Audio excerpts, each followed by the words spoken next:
Hi everybody, we're going to get started. Thank you all so much for being here on this kind of sad afternoon. It's really great to see all of you, and I hope you're excited to hear from some of our student interns. My name's Melanie Bhatti. I work in Educational Technology Services, and I coordinate the Tech Talks. This is one of them.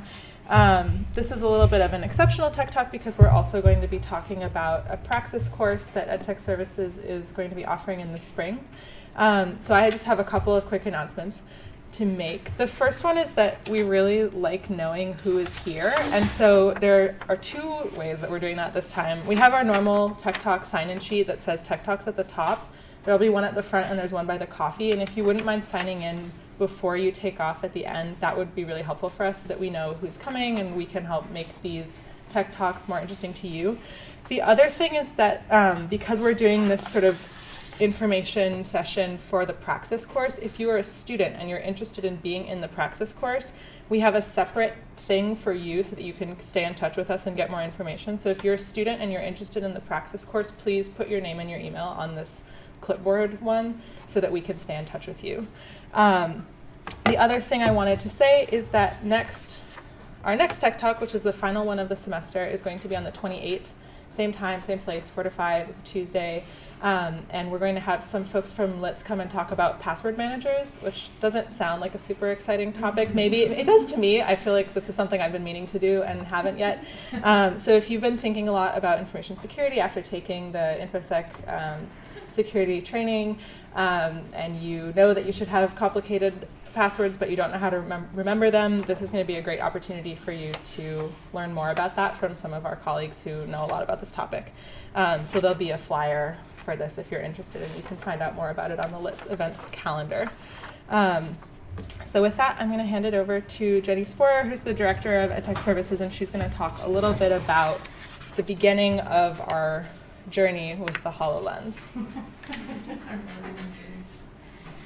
Okay, so you are going to see in Nadine and me's presentation soon a little bit more about what the HoloLens is. But essentially, it's a set of goggles that you put over your head, right? And it allows you to see the room around you, but then it superimposes computerized images onto that world. So 3D images, 2D images. It also actually scans the world, and so it will do things like try and put a thing that it recognizes should be on a flat surface on something it has identified as a flat surface.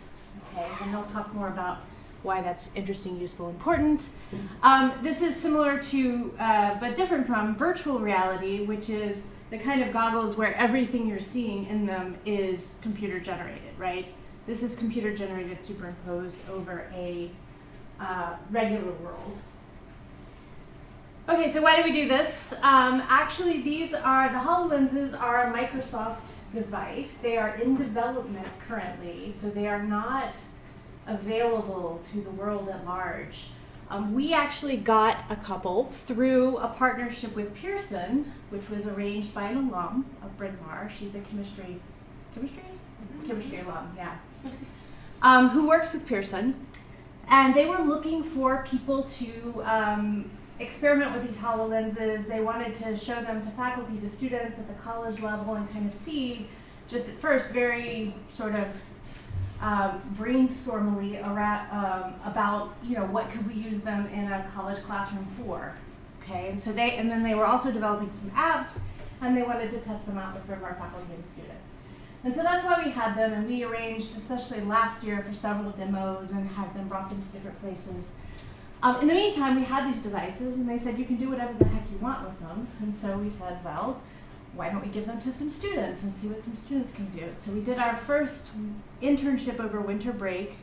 We had a group of students who had about 15 days to make an app on the HoloLens. It was an educational simulation app. And then we had Nadine and me who did the same thing, but over the course of the entire summer, and so that you're going to hear a little bit about them. And then we have Emmeline Douglas-Mann, who's been working this fall on developing a physics app or a physics simulation on the HoloLens. I can tell you a little bit about that. We also, as Melanie said, are going to feature the HoloLenses and other forms of virtual and augmented reality in a Praxis course that's coming up for this spring. Thank you. It's like, it's not fall, it's not summer. Me and Nadine's inspiration app that they'll talk about in a second was a bit of an inspiration for this. But one of the things we got interested in was how virtual reality is being used in museums, by artists, conceptual artists for different art installations, and then some of the possibilities for it. And for that course especially, we're looking at the HoloLens is one example. We're looking at other forms of virtual reality, and we're also looking at other kinds of augmented reality. So there are people that are having things where you walk into a space and there's a device that senses that you're there, a beacon device, right? And something happens. Or geocaching is another thing that's going on. So it's this, but more, if you're interested. I should also say that unfortunately Palak, who has been, I don't know how many of you know Palak Bhandari, but she's been a driving force behind this, learning more about the HoloLens than she ever thought she would. She's a Brit alum who works with us, and she unfortunately is homesick, which is why I'm giving this presentation or introduction. So anyway, without further ado, I will give it away to Nadine and hopefully me when she comes. Awesome. Okay. Hello, everyone. My name is Nadine. I am one of Bryn Mawr's, or was Bryn Mawr's, HoloLens summer interns this previous summer, and Mia's not here, but she was my partner in crime. And we basically, the theme of the summer was exploring the HoloLens as an educational tool. Jenny, sorry. Thank you. Okay, so let's talk about mixed reality. The HoloLens is a mixed reality device, which basically means that you can still see everything around you, but it's going to superimpose any 3D models or animations that the program has on top of your surroundings, which is awesome because other forms of virtual and augmented reality kind of like block out everything else. So you have this other world that you're seeing, but then you might be like stumbling and bump into everything like I would. But with the HoloLens, you have something like this where you might be looking and there's a dog on the table and your friend is pretending to pet it, but like you can still see her and everything around it, which is amazing. Yeah, and it's a more immersive experience that way. And a little bit about the HoloLens. It was made in 2015. It's just a pair of mixed reality smart glasses. It's like having a computer on your head, which is amazing. It's basically, you can adjust it in all these different ways. It has motion sensors and spatial sound, which is basically like if it was a game where like there's something flying past your head, you'll hear like whoosh, like it's really cool. And this was thanks to Pearson. Bryn Mawr is one of 3 schools that got to work with the HoloLens as part of their education initiative. So they're looking into like how the HoloLens could be used for online tutoring and other forms of education, and especially with like medical education. There's even a simulation where there's like a virtual patient and it's an actor who sat there and like acted it out, and you can try to diagnose them. And it's very realistic and definitely has a lot of potential for the future. So our schedule involved 4 main things: learning, researching, developing, and then exploring the digital competencies, which basically means just trying to enhance different aspects of our virtual skills. As for learning, we were working mainly with 3 different programs. There's Unity, which is a game development software. It's a lot of fun. You should try it. It's free. And there's Blender, which is also a free program. It is for 3D modeling and animation and also for games. Then there's Visual Studio, which is by Microsoft, and you use it for coding. And then we also just learned a little bit about the device and the different ways to manipulate it. So when you have the HoloLens on, there are 3 different gestures you can use. It's almost like when you're using the computer. So if you go like this, it's like a tap, almost like you're clicking with the computer. Your head becomes the mouse. So wherever you look, that's where your cursor is going to move. And then you have the bloom method. So you put your hand in front of you. You go like this, and it'll open or close the menu that you have open. Introduce yourself. Yeah. Hi, my name is Mi, and I was Nadine's teammates over the summer to work on these HoloLens projects. I apologize for the lateness. It was just rather late, and I couldn't make it. Okay, I think we're put this up next and talk about the reason. Yeah, so one part of our summary projects was about researching. So the first thing we researched when we first started was how to, how is the potential of the HoloLens in general. And so we started to use them ourselves and see how they work and, just all the functions and all the possible applications that the HoloLens can have. And then we learned about its capability for overcoming classroom limitations. So for example, like in biology class, for example, in high school, you would learn about anatomy, but it's not very likely that you have like a real brain or like a real skeleton. You look at each bone and see it up close and everything. So we think like if we have the HoloLens and have something like that, it would be great and overcoming the limitations. And we also research how to best integrate it into a classroom experiences, especially classes at Bryn Mawr in interdisciplinary fields.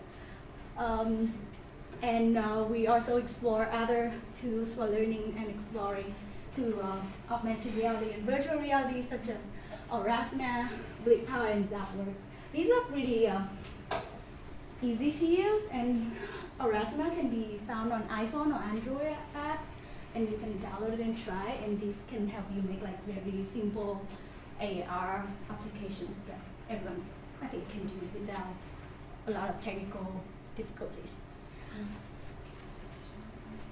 So we had two main projects in the very beginning where we were just trying to figure out how to make things for the device, and one of them was Holo Strings. So we kind of looked at what the previous interns had done in the winter, and they had been thinking about making this musical education app. So originally it was called HoloMusic, and we renamed it Holo Strings to try and focus and make things easier. So this was like our prototype. Basically, you could go in and choose an instrument. There was a violin, a guitar, and a shamisen, because why not? And then you could see the instrument, turn it around by dragging. There were a couple different features, like you could tap on the different strings and you could hear what it was supposed to sound like. There was voice control on the menu, so anything in black on the HoloLens, if you program it to be black, when you get inside the app, it'll be reality. So like here, you would see whatever is actually in your room. But here, if I said violin, it would take me to this screen, which was really exciting. And then the holograms are life-size, so here, like the violin would be like in front of me, like this big, which is pretty cool. Yeah. And the next one is BioBuddy, because it's a buddy that can help you study bio. So essentially, the idea was, like I said before, we wanted to do something with biology, with anatomy, that you don't really have a chance to really see this up close. So it currently has 3 buddy systems. Only 2 are shown here, but we have also a heart, a skeleton, and a brain. They are pretty huge when you wear on the HoloLens, so you can walk around them, look at them from different angles, and here and there, and you can look really close at them to see each of the cells, or like very small parts. And we have labels for the body parts that can help you. Well, I'm not very well versed in biology, but it has different labels so you can learn and study parts of the models.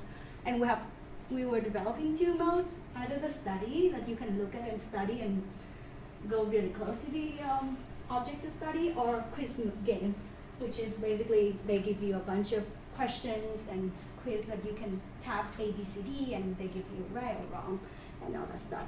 So it's really cool, and we also thought about accessibility, saying there's like a menu voice control, so you can see like study, and it leads you to the study mode test, and you see the test mode. So it makes it more, a bit more interactive and easier to use. So throughout the internship, we were talking about like trying to develop our different skills and because every day, I think a lot of people don't notice how much technology they're using and just how many different skills they're picking up without even realizing it. So we tried to focus and pay attention to which skills we were developing. And the main 3 that we worked on were design thinking, troubleshooting, and algorithmic thinking. design thinking was a lot of the like planning that went into the apps. So trying to figure out like, oh, you know, like this would be really aesthetically pleasing, but then also we needed to balance it with functionality. Would this work? Would the users understand what we were trying to get them to do? And then troubleshooting, we definitely had our share of troubles in the beginning. Just trying to get the app to get onto the HoloLens, it took some time, and you can bet there was lots of jumping and dancing when it finally worked. And like the Unity itself is like really new, and so the app and the software itself is really complex and really nitpicky. So like you run into really weird random problems that just got out of nowhere suddenly on the morning. So it's just like a lot of troubleshooting and frustration over that. And then the last one was algorithmic thinking. So we did a lot of coding, just trying to like write customized scripts and things to make the buttons work or to have certain things pop up at a certain time, which was definitely a learning experience, but a lot of fun. So our final project, HoloMuseum. Oh my gosh. So at the end of the internship, we kind of wanted to have this like final project. So we sat down and had a bunch of different ideas, and we decided we wanted to focus instead of on like a STEM app, because both of us are comp sci majors, and we were like, that's boring. So we wanted to focus on like the humanities, and we thought, why not make a virtual museum? So we kind of sat down and brainstormed different like subjects, and then we thought about like Greek mythology, and especially women in Greek mythology, how they were represented and everything, because we go to Bryn Mawr now, very interested in that, and so we sat down with the special collections at Bryn Mawr and made a draft about virtually all aspects of a museum that we can have, like for example, like the space and how the objects are placed and what objects to place to each other and all that stuff, and what are the functionalities, what are the similarities between this HoloMuseum and a real museum, and what are the things that HoloMuseum has but real museums don't. So just like how, for example, in a museum you see an object, but you can't really walk super close to it and see it like right here and study the details, especially if it's something that is super important or like in big museums. But with HoloMuseum, you can get as close to the object as you'd like, and you can study it from all angles. And we also have voice narrations and what else? And like click buttons, so you can choose any object that you like and study them as your own pace and your own freedom. So we actually have a video of HoloMuseum. I think we have to exit the PowerPoint. Okay. But, it's going to be LC joining at the bottom.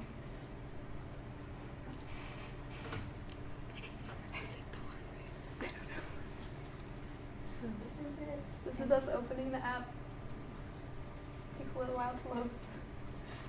Rusty cup. Yeah. So we have our little splash screen. One of the problems we had at the very end that we weren't able to address was like trying to fix the loading times. So like it'll stay on this screen for a while, and then later when you enter the museum, it stays on that screen for a little while. And we weren't really sure what was taking so long. But this is the museum. There are two giant Greek columns that you can like try to approach and like look around. I don't think you could ever actually reach it because of the way we set it up. But basically we have 3 buttons. Enter will take you into the museum. Info will show you all the different like ways to manipulate objects. I think we're going in. Yeah, there we go. It just has like instructions and how to do everything. Just like disable narration and info.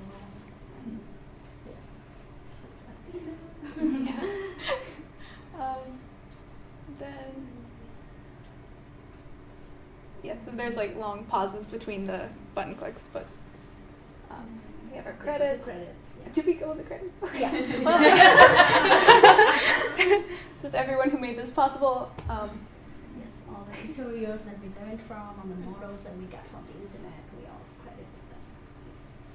And the audio. Okay. Yeah. And then finally, there is music in the background, but I don't know. Yeah. when you hit enter while it's loading, the first thing it'll do is ask you to walk around and scan the room. So like this blue wave kind of goes out and like it starts building a map of everything around you.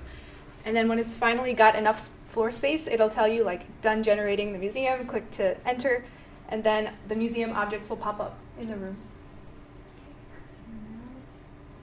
So you can kind of see the blue. It's trying to build a 3D map of everything around you.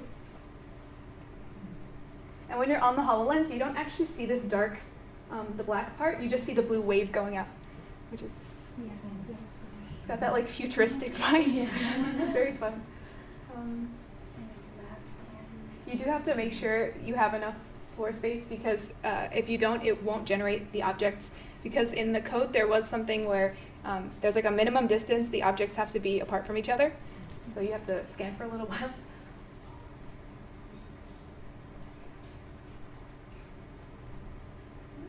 You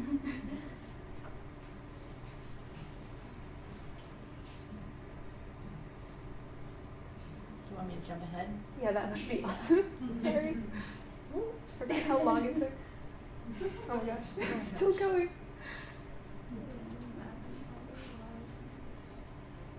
I promise it finishes. So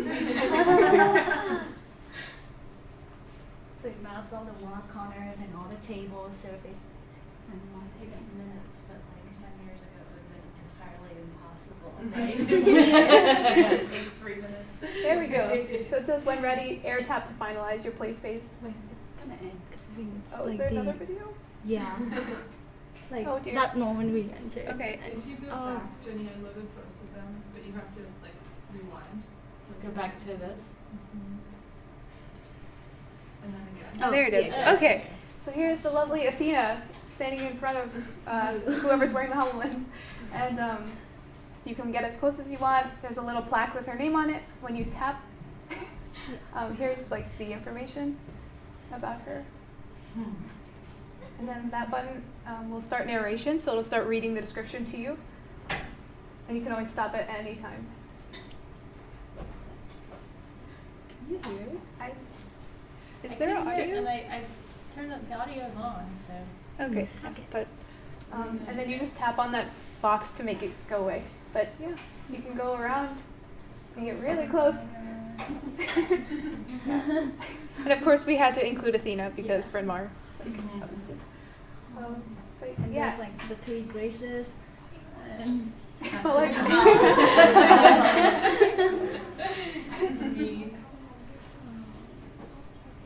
but yeah, that's basically it. I think there's like one last slide. But oh, yeah, that's it. That's all. so sure. Yeah. Okay. But thank you Thank for you. listening.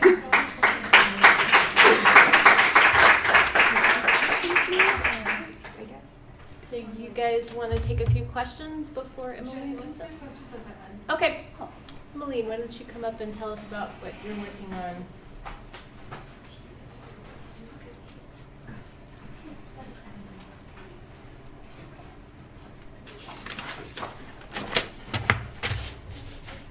I don't have a PowerPoint or anything. So I'm a current intern, currently working on an educational physics app using the HoloLens. At the beginning, I had a lot of grand ideas about what I would do with this. I thought, I knew that I wanted to do something with like electromagnetism, and I'm also doing plasma physics research, and I thought, oh, I could like simulate plasma and all the magnetic fields in the plasma. And it would be so cool. And then I started actually working with it. And I was like, oh wait, I have to learn like a lot of stuff, scale back a lot. So now I'm actually doing just the motion of a charged particle in a magnetic field, which is much, much more simple, but it still presents a lot of difficulties to me, which I'm working on. So yeah, it's just a simulation of a charged particle in a magnetic field and how the magnetic field affects the direction of the velocity of the particle. And it's to sort of help help people build intuition about how magnetic fields affect charged particles, basically for electromagnetism students or anyone who is interested in that. So I'm doing it with Unity and just writing up scripts for the behavior in C#. And so it's been, so far I just have like a model. I'm not sure if I'm actually going to get a fully fledged app at the end of this, but I've actually learned a lot about just Unity and C# and just sort of thinking about how you would create an app, which has been interesting, and just planning all the different aspects that would make it user-friendly and actually useful, and getting a balance between what is actually physically accurate and what is actually educationally useful. It's been, yeah, that's been important to learn. So obviously I've been doing this during the school year. I haven't been able to dedicate all of my efforts to it all the time. So it's been a challenge trying to balance everything. So my progress has maybe been a little bit slower than if I were doing this full time. But I have learnt a lot about the Unity game engine and been teaching myself C# and also just figuring out how to sort of transfer my knowledge about physics into an actual simulation.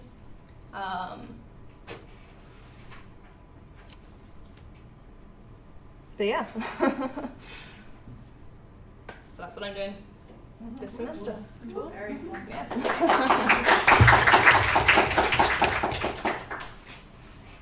That was not 10 minutes. So do you guys have any questions for our? Jenny, do you want to say anything more about the Praxis? I can. That's more specific. I think that was something we had implied that we would do. No, certainly we would, but I didn't know if we wanted to take questions before that. I think we can do them all. Okay. So for the Praxis course,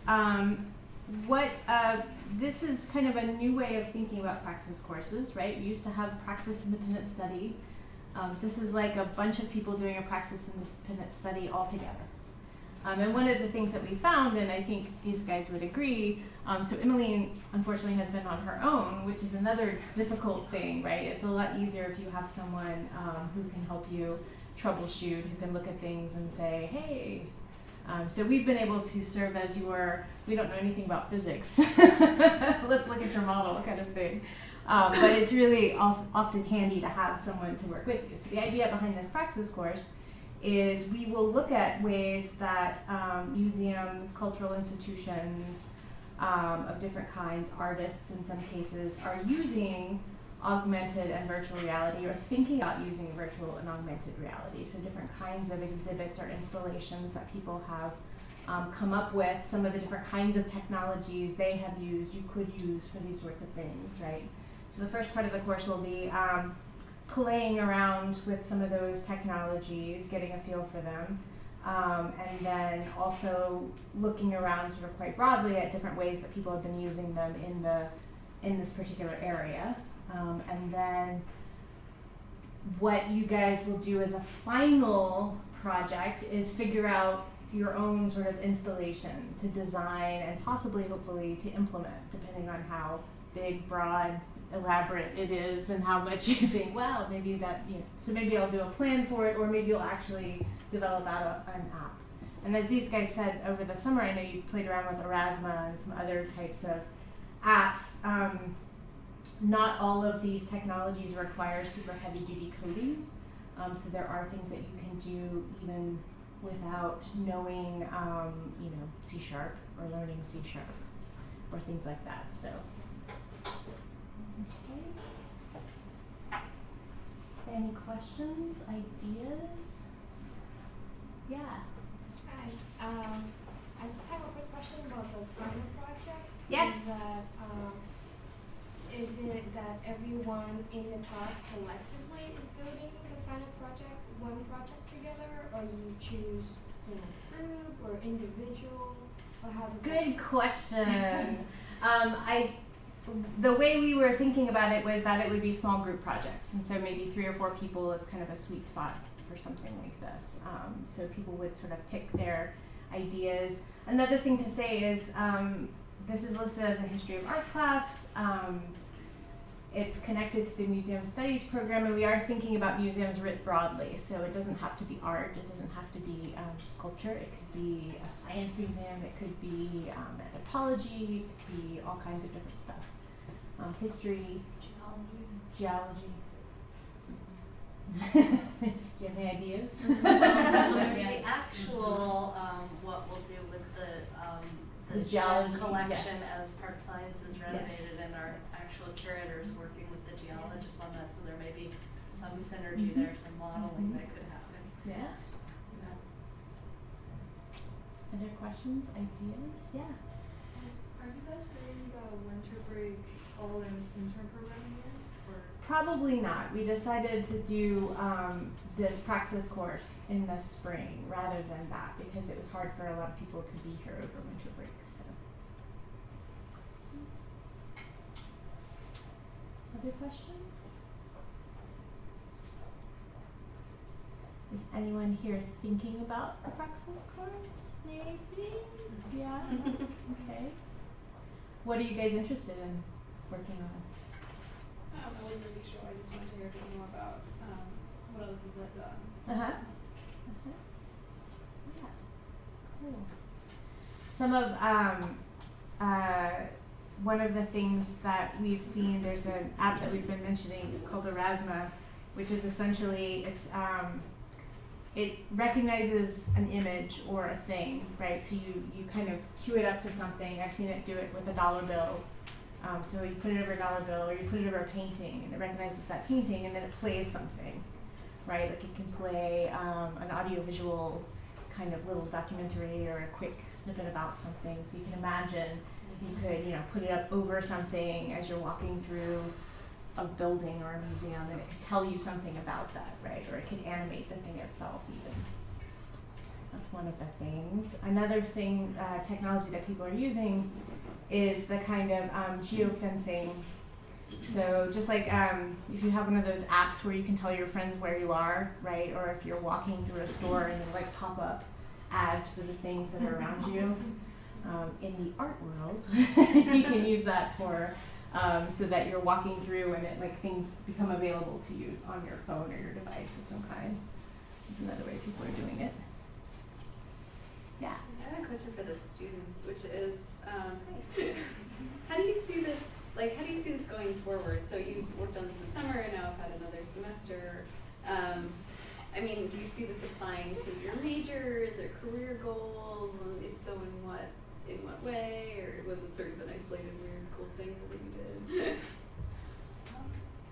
I think in general, for other people who are gonna work with the HoloLens, I think maybe they might expand on the things that we did with HoloMuseum. For me personally, I think this has definitely piqued my interest in virtual and augmented reality, and just app development in general. So I think I'm definitely gonna think more about doing that, even if it's not as part of my major, definitely as a hobby, making things.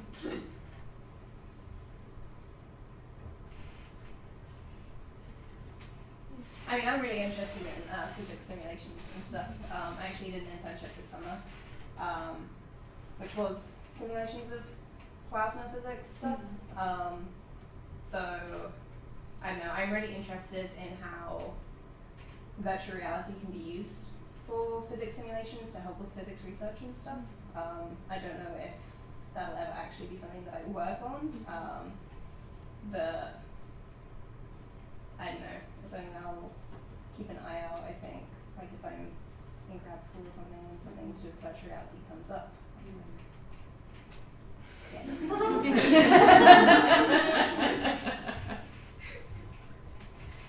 Do you guys want to talk a little bit about HoloHack, you two? Sure. You want us to come up? Sure. Yep.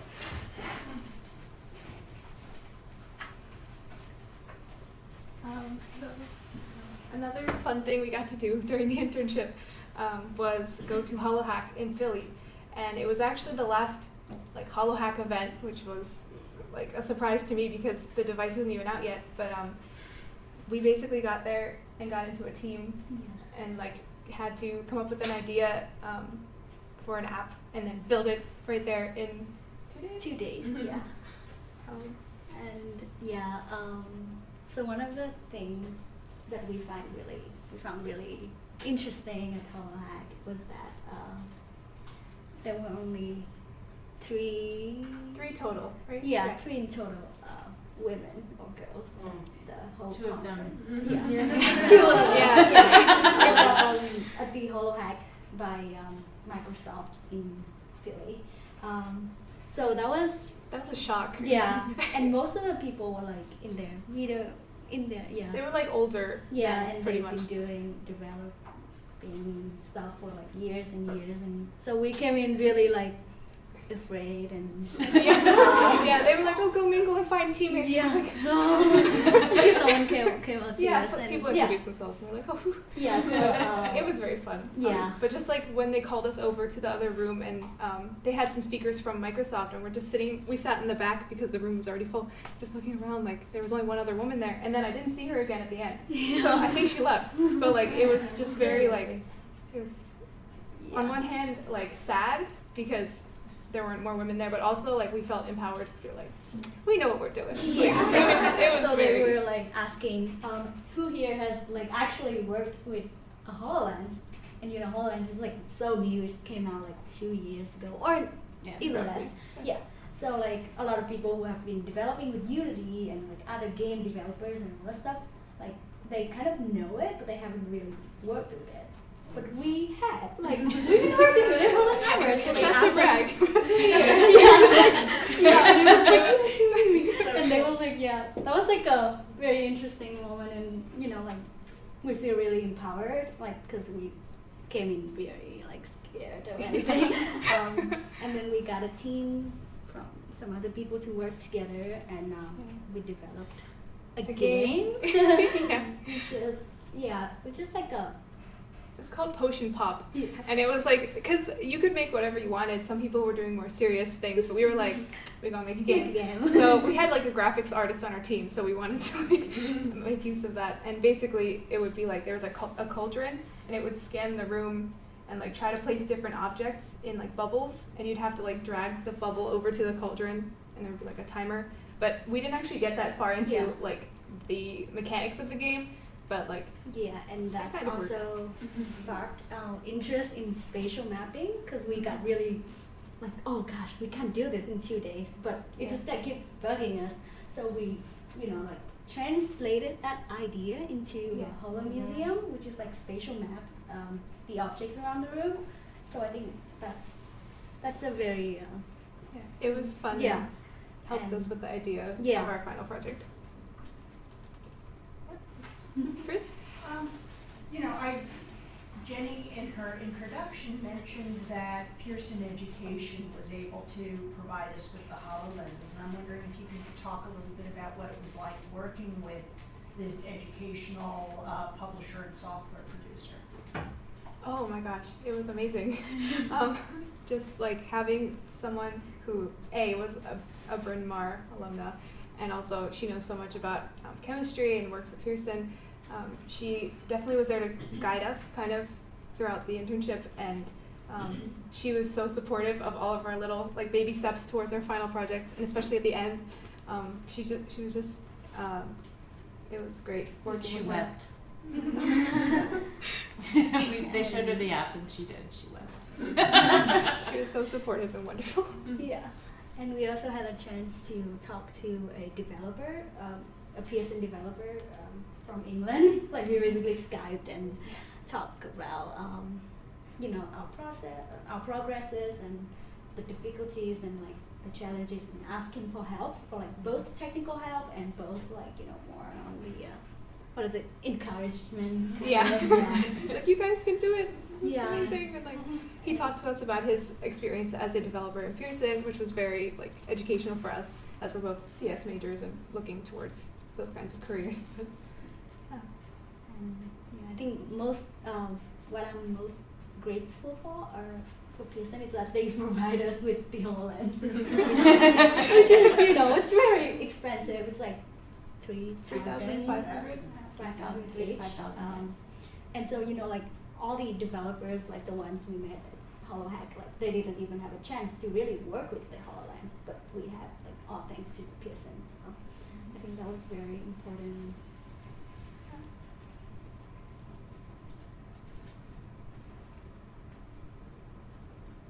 Any other questions? Yes. How do you register for the class? Ah, funny you should ask. Kelly, do you want to talk a little bit about that, or do we? So it's actually listed in the course catalog, I think, as of now. As of now, as far Yes. as I know, unless we were just checking on the. Oh, yeah. But it should be listed Yeah. in the course guide. So it's History of Art 420B. And you just registered for it the way you would a normal class. We have a meeting where we'll get everybody together on, I think we said November 27th, to talk about, just to find out how many people, what technologies, get a sense of if we need devices and things like that. And then help you guys come up with your learning plan. So a Praxis course, you typically have, there's a class that will meet weekly. That might vary a little bit as you guys get into your project work, but at the beginning we'll start doing, and then there's a fieldwork component. And the fieldwork component is typically 8 to 10 hours a week. In a more traditional Praxis, those 8 to 10 hours might be spent as an actual intern working at a particular place. For this particular Praxis course, in the beginning especially, you'll be learning the different technologies, looking at how other people are using them for installations and for art exhibits and things like that, and then developing your own ideas. And then in the second part of the course, the field work will be actually building out those ideas, and we'll have a place for you guys to sort of display them, exhibit them. And then we'll get together in class and talk about some of the issues that come up, like these guys mentioned accessibility, right? One of the things that has been very exciting about some of these technologies is they make things that weren't accessible to people accessible, right? So for example, the chemistry app that Pearson was building, it's the sort of, you make the chemistry models. For someone who has mobility impairments, they might not be able to do that physically with their hands, and they could do it with the virtual reality app. But then you also have to think about, okay, well, what if the person can't hear, right? Or what if, so we need voice, we need different ways, what if they can't move their head, thinking about those kinds of things. We'll talk about those kinds of issues. We'll talk about various sort of issues about representation and who gets to do what and how that happens, and all the kinds of things that come up around deciding how to put on an exhibit and what to exhibit and who to exhibit and that sort of thing. Other questions? We don't have any prerequisites in terms of tech skills. It is good if you have some, but it is not wholly necessary. What we envision happening is having teams of folks, hopefully with a range of different kinds of technological skills. And again, also there are different kinds of technologies that you can use. So you can do stuff that requires coding and getting into that if you want to and you can, or you can do something that's a little bit less labor intensive, or not labor intensive, that's not the word, but coding intensive, right? Using some apps that already exist, kind of things. That's a question, yeah? Is this course more like reading and like discussion oriented, or it's more focused on developing our own projects? I would say there is some reading and discussion, so there'll be like a one class meeting a week, probably. Maybe not every week, because you will have time to do your things, but then the rest of the time, what you're doing is working on your apps. Yeah, or your installation or your exhibit. Yeah, so it's a little bit of a mixture of both. Yeah. Are the apps limited to just installations and exhibits?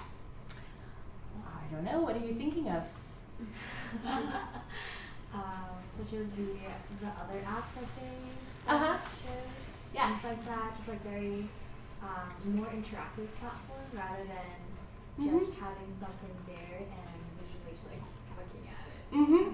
No, Would that be a absolutely. possibility? I think that would definitely be a possibility, and I think there are ways in which, for example, museums are trying to incorporate games to help kids learn, right? So that might be another example, or a scavenger hunt type thing, right? Yeah. Can this course be counted as CS electives? Ooh, that I don't know. Can it be counted as a CS elective? My guess is probably not, but if you could, it would be on you'd have to petition the CS department and ask them.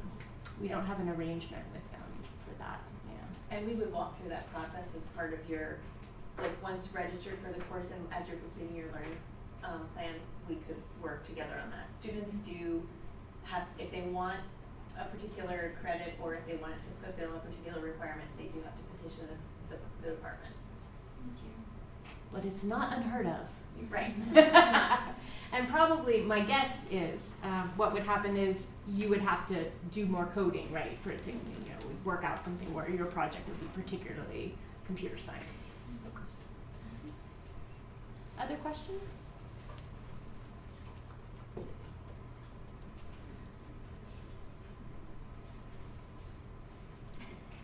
Okay. Well, thank you guys so much.